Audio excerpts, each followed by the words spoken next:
ഞാൻ പാടിയ പാട്ടാ മിന്നൽ മുരളിയില്. മന്ത്രമില്ലാതെ മായകളില്ലാതെ ഇന്ദ്രലോകത്ത് ചെന്നത് പോലാണ്. ഇതില് മന്ത്രമില്ലാതെ മായകളില്ലാതെ ഇന്ദ്രലോകത്ത് ചെന്നത് പോലെയാണ് ഇപ്പൊ എന്റെ life. Hi, welcome to ABC Malayalam. ഇന്ന് നമ്മളോടൊപ്പം ഉള്ള വ്യക്തിക്ക് വലിയ ഇൻട്രൊഡക്ഷൻ്റെ ഒന്നും ആവശ്യമില്ല. പ്ലേബാക്ക് സിംഗർ ശ്വേതയാണ് നമ്മളോടൊപ്പം ഉള്ളത്. എങ്ങനെയുണ്ട് ശ്വേത, ലൈഫൊക്കെ എങ്ങനെ പോകുന്നു? സംഗീതമയം. മഞ്ജു സ്റ്റാർ സിംഗറിൽ വന്നു. ആ പരിപാടി ഞാൻ അപ്ലൈ കാണുമായിരുന്നു കേട്ടോ. ഞാൻ ചെറുതായിരുന്നു. അപ്പൊ ആതിര മുരളി, ശ്വേത, വീട്ടിലൊക്കെ എല്ലാവരും അറിയാം. അപ്പോൾ മഞ്ജു സ്റ്റാർ സിംഗറിൽ വന്നു, പിന്നെ സരിഗമപയിൽ വന്നു. അത് കഴിഞ്ഞിട്ട് സിനിമകളിൽ പാട്ട് പാടി. ഈ ഒരു ജേണി ശ്വേതയ്ക്ക് എളുപ്പമുള്ളതായിരുന്നില്ലല്ലോ. അച്ഛനും അമ്മയും ഒരുപാട് ഇങ്ങനെ കഷ്ടപ്പെട്ടിട്ടൊക്കെ തന്നെയാണ് പാട്ട് പഠിപ്പിച്ചത്. അപ്പോൾ ആ സമയത്ത് കൃത്യമായിട്ടൊരു ഗുരുവിൻ്റെ കീഴിൽ പഠിക്കാൻ പറ്റിയത് പല ആൾക്കാർക്ക് അങ്ങനെ പറ്റിയിട്ടില്ല. അങ്ങനെ എനിക്കൊരു ഭാഗ്യമുണ്ടായി. കാരണം ഒരു ബ്രേക്കില്ലാതെ 3ാം ക്ലാസ് മുതൽ PG വരെ കണ്ടിന്യൂസ് ആയിട്ട് ഞാൻ ശ്രീ രാമചന്ദ്രൻ നമ്പൂതിരി സാറിൻ്റെ കീഴിലാണ് പഠിച്ചത്. അങ്ങനെ ഒരു ബേസ് എൻ്റെ പാരൻസാണ് ഉണ്ടാക്കി തന്നത്. കുറേ സാഹചര്യങ്ങളൊക്കെ എതിരായി ഉണ്ടായിട്ടും അവരെടുത്ത ദൃഢമായിട്ടുള്ളൊരു നിശ്ചയം കൊണ്ട് എനിക്കിന്ന് ഇങ്ങനെ ഒരു നല്ലൊരു കരിയർ മ്യൂസിക്കിൽ ഉണ്ടാക്കാൻ പറ്റി. അവരുടെ കഷ്ടപ്പാടാണ് എനിക്കിന്നിവിടെ എൻ്റെ മ്യൂസിക് ലൈഫിൽ കാണാൻ പറ്റുന്നത്. ശ്വേതനെ കാണുമ്പോൾ എനിക്ക് ആദ്യം ഓർമ്മ വരുന്നത് എന്താണെന്നറിയോ? മറ്റേ തുളസിക്കതിർന്നുള്ളി എടുത്തു എന്നുള്ള ആ പാട്ടുണ്ടല്ലോ. ശ്വേത ഒരുപാട് പേരെ പാട്ടുകൾ പാടിയിട്ടുണ്ട്, അതൊക്കെ ഹിറ്റൊക്കെ ആയിട്ടുണ്ട്. എങ്കിൽ കൂടിയും ഈ ഒരു പാട്ടിന് കൂടുതൽ ഒരു റിപ്പീറ്റ് വാല്യൂ ഉള്ളതുപോലെ എനിക്ക് തോന്നിയിട്ടുണ്ട്. ഇതിന് മുന്നേ ആരെങ്കിലും അങ്ങനെ പറഞ്ഞിട്ടുണ്ടോ? അതിന് മുന്നേ ഈ പാട്ട് ആദ്യം ഞങ്ങൾക്ക് വേണ്ടിയിട്ട് 2 വരി പാടി തരുമോ? പാടാം. തുളസിക്കതിർന്നുള്ളിയെടുത്ത് കണ്ണനൊരു മാലയ്ക്കായി പൊട്ടാത്ത നൂലിൽ കെട്ടി എന്നെന്നും ചാർത്താം ഞാൻ. തുളസിക്കതിർന്നുള്ളിയെടുത്ത് കണ്ണാ കണ്ണാ കണ്ണാ കണ്ണാ. ഒരുപക്ഷെ ഈ പാട്ട് ഞാൻ പാടിയതാന്ന് കുറേ പേര് ഞാൻ പറയുമ്പോഴാണ്, പ്രോഗ്രാമിലൊക്കെ പാടുമ്പോൾ നമ്മൾ പറയുമല്ലോ, അപ്പോഴാണ് അവർക്ക് മനസ്സിലായത് ശ്വേത പാടിയതാണോ ചോദിക്കും. അതെ, ഞാൻ പാടിയതാണ്. ഞാൻ എപ്പോഴും അമ്പലത്തിൽ പോയാലുണ്ടാവും, വിഷുവിനുണ്ടാവും, ശ്രീകൃഷ്ണ ജയന്തിക്ക് ഉണ്ടാവും, എല്ലാവരും പോകുമ്പോഴും ഈ പാട്ടുണ്ടാവും. അതെ അതെ. കുഞ്ഞു മക്കളുടെ ഒക്കെ അവർക്കൊക്കെ ഈ പാട്ട് കേൾക്കാൻ ഭയങ്കര ഇഷ്ടമാണെന്ന് പറയും. അപ്പോൾ നമുക്ക്, അതായത് നമ്മളൊരിക്കലും പ്രതീക്ഷിക്കുന്നില്ല, അതായത് ഇത്രയും കുറേ ആൾക്കാർ ഈ പാട്ടൊക്കെ നമ്മൾ ഇഷ്ടപ്പെട്ട് അതിങ്ങനെ റിപ്പീറ്റഡ് ആയിട്ട് ഇങ്ങനെ കേൾക്കുക എന്നൊക്കെ പറയുമ്പോൾ നമ്മൾ എവിടെയോ പണ്ടേ ആഗ്രഹിച്ച ഓരോ കാര്യങ്ങൾ നടക്കുന്നതായിട്ട് തോന്നും. സ്വന്തം നാട് കോഴിക്കോടാണല്ലോ. അപ്പൊ ഇപ്പൊ കൊച്ചിയിൽ നിൽക്കുന്നത് ഷോയും കാര്യങ്ങളൊക്കെ ആയിട്ടായിരിക്കും. അപ്പൊ തിരിച്ച് നാട്ടിലേക്ക് ചെല്ലുമ്പോ ഇപ്പൊ ഒരു സെലിബ്രിറ്റി സ്റ്റാറ്റസ് ഉണ്ടോ ശ്വേതയ്ക്ക്? ഇല്ല. കോഴിക്കോട് എന്ന് പറഞ്ഞാൽ കോഴിക്കോട് ടൗൺ അല്ല കേട്ടോ, പല ആൾക്കാരും കൺഫ്യൂസ്ഡ് ആവുന്നു. കോഴിക്കോട് ജില്ലയിൽ പയന്തോന്ന് എന്ന് പറഞ്ഞിട്ടുള്ള സ്ഥലത്താണ് എൻ്റെ വീടുള്ളത്. ഇടയ്ക്ക് പോകുമ്പോൾ കുറേ മുന്നേ കാണാത്തവരൊക്കെ കാണുമ്പോൾ ഞാൻ ഇപ്പോഴും കൊച്ചിയിൽ തന്നെ ഉള്ളതെന്നാണ് വിചാരിക്കുന്നത്. പക്ഷെ ഞാൻ വീക്കിലി ഓരോ ശനി ഞായർ കിട്ടുമ്പോൾ പോയി വരുന്ന ഒരാളാണ് ഞാൻ. അതുകൊണ്ട് സെലിബ്രിറ്റി സ്റ്റാറ്റസ് ഒന്നും ഇല്ല കേട്ടോ. സന്തോഷമാണ് ശ്വേതയുടെ വഴി എന്നുള്ളത് ശ്വേതയുടെ മുഖം കണ്ടാലറിയാം. എന്ന് സന്തോഷമായിരിക്കും. എപ്പോഴും ചിരിച്ചിട്ടാണ് ശ്വേതനെ യൂട്യൂബിലാണെങ്കിലും ഇൻസ്റ്റയിലാണെങ്കിലും ഒക്കെ കാണാൻ പറ്റുക. സന്തോഷത്തിന്റെ കുറച്ച് ഒരു ടാസ്കിലേക്ക് പോവാം. ശരി, കേൾക്കട്ടെ. ശ്വേതേനെ പറ്റിയിട്ട് ഒരു പാട്ട് പാടാൻ പറഞ്ഞാൽ ഏത് പാട്ടായിരിക്കും പാട്ട്? അയ്യോ, ചൂളമടിച്ചു കറങ്ങി നടക്കും ചോലക്കുയിലിനു കല്യാണം. ഓ, മലയാളം പാട്ട് ഒരു ഇംഗ്ലീഷ് ടച്ചോടെ പാട്ട്. ഇംഗ്ലീഷ് എന്താ പറഞ്ഞേ? ഞാൻ കേട്ടില്ല. മലയാളം പാട്ട് ഇംഗ്ലീഷിലേക്ക് മാറ്റണം.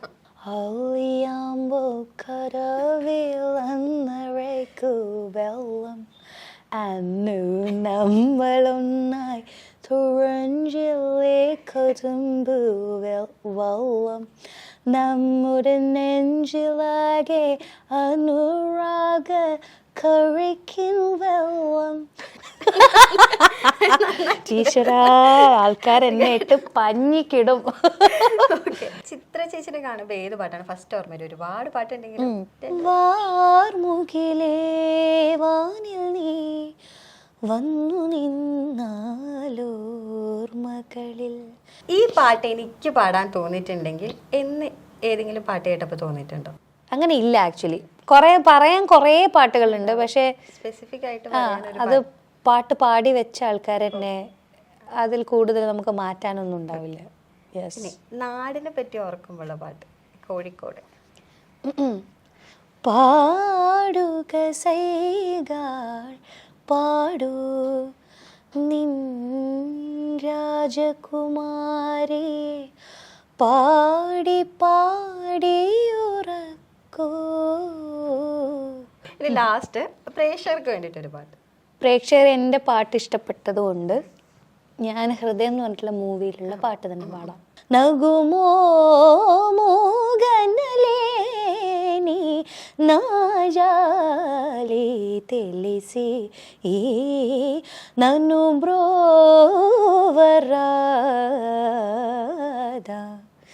శ్రీ రഘുവരനീ നഗുമോ. Thank you. അപ്പോൾ ഇപ്പോൾ ഇങ്ങനെ ഒരുപാട് കഷ്ടതകൾ ഉണ്ടായി എന്നൊക്കെ പറഞ്ഞല്ലോ. അപ്പോൾ എല്ലാ ആർട്ടിസ്റ്റുകളും പറയാറുണ്ട് അവരുടെ ജീവിതത്തിലൊക്കെ ഒരു ബ്ലാങ്ക് പോയിന്റ് ഉണ്ടാവുന്നുള്ളത്. ശ്വേതയ്ക്ക് അത് ഉണ്ടായിരുന്നു. ഞാൻ പോസ്റ്റ് ഗ്രാജുവേഷൻ കഴിഞ്ഞ് കോളേജിൽ വർക്ക് ചെയ്യായിരുന്നു. കോളേജിൽ വർക്ക് ചെയ്യുക എന്ന് പറയുമ്പോൾ ഞാൻ കമ്പ്യൂട്ടർ സയൻസിൻ്റെ assistant professor in computer science ആയിരുന്നു. അത് പഠിപ്പിക്കുന്ന സമയത്ത് ടീച്ചിങ് എന്ന് പറയുമ്പോൾ നമുക്കറിയാം വോയിസ് ഒരുപാട് യൂസ് ചെയ്യേണ്ടതാണ് കാര്യം. അപ്പോൾ വോയിസ് യൂസ് ചെയ്തപ്പോൾ ഞാൻ അറിയാത്തൊരു കാര്യം എനിക്ക് വന്ന് പെട്ടു എന്ന് പറഞ്ഞു കഴിഞ്ഞാൽ വോയിസ് ടയർഡായിപ്പോൾ, വോയിസ് ഒച്ചയില്ലാണ്ടായിപ്പോൾ, ഭയങ്കര സ്ട്രെയിൻ ആയിട്ട്. ആ ഒരു സമയത്താണെന്ന് വെച്ച് കഴിഞ്ഞാൽ പാടാൻ പറ്റുന്നില്ല, ശ്വാസമില്ല. ഒരു വരി കംപ്ലീറ്റ് പാടുമ്പോഴത്തേക്കും ശ്വാസം തീർന്നു പോവുക. അപ്പോഴാണ് എനിക്ക് സംഗീതം എത്ര ഇമ്പോർട്ടൻ്റ് ആണ് എന്നുള്ളത് മനസ്സിലായി. നമുക്ക് എന്തെങ്കിലും ഒരു കഷ്ടപ്പാട് വരുമ്പോഴാണ്, എന്തെങ്കിലും നഷ്ടപ്പെട്ടു പോകുമ്പോഴാണ് നമുക്ക് അതിൻ്റെ വില മനസ്സിലാവുക എന്നുള്ളതിൻ്റെ അർത്ഥം എനിക്ക് അപ്പോഴാണ് മനസ്സിലായത്. ഇങ്ങനെ പറ്റില്ല, ഇതല്ല എനിക്ക് വേണ്ടേ. പിന്നെ ആ ഒരു ഫീൽഡ് കൊണ്ട് എനിക്ക് സന്തോഷമുണ്ടോ? ഇല്ല. സംഗീതമാകുമ്പോൾ സന്തോഷമുണ്ടോ? ഉണ്ട്. അപ്പോൾ ആ ഒരു ക്ലിയർ ഐഡിയ കിട്ടി. ഓക്കെ, ശ്വേതയ്ക്ക് സംഗീതമാണ് എനിക്ക് സന്തോഷം തരുന്നത്. ഞാൻ മോസ്റ്റ്ലി എനിക്ക് സന്തോഷത്തെ പിന്തുടരാൻ ഇഷ്ടമുള്ള ആളാണ്. അതായത് നമുക്കിങ്ങനെ പ്രശ്നങ്ങളിൽ ചെന്ന് പെടുമ്പോൾ എത്രയും പെട്ടെന്ന് പുറത്തേക്ക് വരാനുള്ളൊരു സൊല്യൂഷനാണ്. അതിൽ തന്നെ നിൽക്കാൻ എനിക്കിഷ്ടമല്ല. എൻ്റെ ശരീരവും മനസ്സും എന്നെ അതിന് സമ്മതിക്കില്ല. ഞാൻ എങ്ങനെയെങ്കിലും അതിൽ നിന്ന് ഊരി വരും. അപ്പോൾ അത് ഉപേക്ഷിച്ചിട്ടാണ് എനിക്ക് എന്താ നെക്സ്റ്റ്, നമുക്ക് പൈസ കിട്ടാനൊന്നും പോകുന്നില്ല, പക്ഷെ എന്നാലും അത് വേണ്ട, ഇത് എടുക്കാമെന്ന് പറഞ്ഞിട്ടുള്ള ആ ഒരു സ്ട്രെങ്ത് എനിക്ക് ആ ബ്ലാങ്ക് പോയിന്റ് നിന്നാണ് കിട്ടിയത്. എങ്ങനെയാണ് മിന്നൽ മുരളിയിലേക്ക് എത്തുന്നത്? മിന്നൽ മുരളി ഷാൻ റഹ്മാൻ സാറിൻ്റെ ഓപ്പർച്യൂണിറ്റി ആയിരുന്നു. സരിഗമപ്പാൽ പങ്കെടുത്തുകൊണ്ടിരിക്കുമ്പോൾ ഷൂട്ടിൻ്റെ സമയത്ത് സാറ് പറഞ്ഞു, ശ്വേത നമുക്കൊരു പാട്ടുണ്ട് എന്ന് പറഞ്ഞു. ത്രില്ലായിട്ട് സാറിൻ്റെ സ്റ്റുഡിയോയിൽ പോയി. എന്നിട്ട് അവിടെ നിന്ന് ഇതാണ് പാട്ട് എന്ന് പറഞ്ഞിട്ട് എനിക്കൊരു ഔട്ട്ലൈൻ തന്നു. പിന്നെ ആദ്യം വരികളില്ലാതെ ജസ്റ്റ് എന്ന് പറഞ്ഞിട്ട് പാടിച്ചു. പിന്നെയാണ് അതിൻ്റെ ലിറിക്സ് എഴുതിയിട്ട് പാടുന്നത്. അപ്പോൾ ബേസിൽ സാറിനൊക്കെ ഞാൻ പാടണം എന്നൊക്കെ പറഞ്ഞിട്ടുണ്ടായിരുന്നു എന്ന് പറഞ്ഞു. അപ്പോൾ നമുക്ക് ഓ മൈ ഗോഡ് എന്ന് കേൾക്കുമ്പോൾ ഒരു സന്തോഷം ഉണ്ടാവുമല്ലോ. ആ സമയത്ത് ഇത് എങ്ങനെ ഏത് രീതിയിലാണ് പുറത്ത് വരിക എന്നറിയില്ലല്ലോ. അപ്പോൾ മൂവിയിൽ ടൊവിനോ തോമസ് ഇങ്ങനെയൊക്കെ കാണിക്കുമ്പോൾ അവരുടെ മിന്നൽ മുരളിത്വം കാണിക്കുമ്പോഴാണ് ഈ പാട്ട് വന്നത്. കണ്ടപ്പോൾ ഭയങ്കര ത്രിൽഡായി. യെസ്. സരിഗമപ ഷോയില് ഏറ്റവും രസം നിങ്ങളുടെ ആ ഫ്രണ്ട്ഷിപ്പ് കാണാനായിരുന്നു. അക്ബർ, നീലിമ, നന്ദ അവരൊക്കെ ആയിട്ടുള്ള ഫ്രണ്ട്ഷിപ്പ് കാണാനായിരുന്നു. അത് ഇപ്പോഴും ഇപ്പോഴും ഉണ്ട്. കാരണം നമുക്ക് ഷോസ് വരുന്നത് ഒരാളെ ഒന്നിച്ചിട്ട് നമ്മളെ ഷോസിന് അങ്ങനെ വിളിക്കാറില്ല. ആരെങ്കിലും ഇപ്പം ഞാനാണെന്ന് വെച്ചാൽ എൻ്റെ കൂടെ അശ്വിൻ ഉണ്ടാവും, ചില സമയത്ത് ശ്രീജിഷ്, ഭരത്, അക്ബർ, കീർത്തന, അങ്ങനെ ആരെങ്കിലും ഒരാളൊക്കെ ഉണ്ടാവും. അപ്പോൾ എപ്പോഴായി കഴിഞ്ഞാലും ആ ഒരു ബോണ്ടിങ്ങിനെ നിലനിന്ന് പോകാൻ വേണ്ടിയിട്ട് ഷോസൊക്കെ ഉണ്ട്. അപ്പോൾ അതായിട്ട് ഇത്രയും കാലമായിട്ട് അതങ്ങനെ പോകുന്നു. ഒരു ഡ്യുവറ്റ് പാടണം എന്ന് തോന്നി, അതായത് എനിക്ക് ഇവരുടെ കൂടെ ഡ്യുവറ്റ് പാടണം എന്ന് തോന്നിയിട്ടില്ല ആരെങ്കിലും ഉണ്ടോ? ഹരിചരൺ ശർമ്മയുടെ, പിന്നെ കാർത്തിക്. സ്വപ്നങ്ങളൊക്കെ അങ്ങ് മേലെയാണ് കേട്ടോ. ഇനി എന്താണ് മുന്നോട്ടുള്ള പ്രോഗ്രാംസ്? ഞാനിപ്പോൾ മ്യൂസിക്കിൽ പോസ്റ്റ് ഗ്രാജുവേഷൻ എടുത്തു. I M A post graduate in music ഇപ്പോൾ. അപ്പോൾ അങ്ങനെ 2 PG ഉണ്ട്. ഏതിലാന്ന് വെച്ച് കഴിഞ്ഞാൽ പോകും. വേണമെങ്കിൽ കമ്പ്യൂട്ടർ സയൻസ് എടുക്കാം, വേണമെങ്കിൽ മ്യൂസിക് എടുക്കാം. എന്താ വെച്ചാൽ ഓപ്ഷൻസ് ഉണ്ട്. ശ്വേതയ്ക്ക് ആഗ്രഹം മ്യൂസിക് മാത്രമേ ഉള്ളൂ. ഞാൻ പറയാം, എനിക്ക് ഓപ്ഷൻസ് ഉണ്ട്. എങ്ങാനും എന്തെങ്കിലും പാട്ടിലൊന്നും ആയില്ല എന്ന് വെച്ച് കഴിഞ്ഞാൽ എനിക്ക് ഇങ്ങോട്ടേക്കും പോവാന്ന് പറയാം. അതാണ് ഇനി മുന്നോട്ടുള്ളത്. പിന്നെ കുറച്ച് ഓൺ ബാൻഡിൻ്റെ ഒരു പണിപ്പുരയിലാണ്, ഒരു സോങ് റിലീസ് ചെയ്യാനുണ്ട്. അപ്പോൾ അങ്ങനെ കുറച്ച് കാര്യങ്ങളായിട്ട് കുറച്ച് സന്തോഷങ്ങൾ. കൊച്ചു അശ്വിൻ്റെ കൂടെ പാടിയിട്ട് ഫേമസ് ആയിട്ടുള്ള ഒരു പാട്ടുണ്ടല്ലോ, രുക്കുമണി എന്ന് പറഞ്ഞിട്ടുള്ളത്. അതും കൂടി പാടിയിട്ട് നമുക്ക് ഈ ഷോ വൈൻഡപ്പ് ചെയ്യാം. രുക്കുമണി മാത്രമല്ല, മിൻസാരക്കണ്ണ പാടിയിട്ടുണ്ടായിരുന്നു, പാടാൻ വനമാലി, കുറച്ച് 2-3 പാട്ടുകൾ കുറേ ആൾക്കാർ എപ്പോഴും പറയും ഞങ്ങൾ നല്ല സിംഗിങ് ജോഡിയാണ് എന്ന് പറയാറുണ്ടായിരുന്നു. പാടാം. ருக்குமணி ருக்குமணி அக்கம் பக்கம் என்ன சத்தம், காது ரெண்டும் கூசுதடி கண்டபடி என்ன சத்தம், கட்டி கொண்ட ஆணும் பொண்ணும் தொட்டு தரும் முத்த சத்தம், கட்டில் ஒன்று விட்டு விட்டு மிட்டு கட்டும் இன்ப சத்தம், சேவல் ஒன்று கூடாம சித்திராத இந்த சத்தம். ஓ ஓ ஓ ஓ ஓ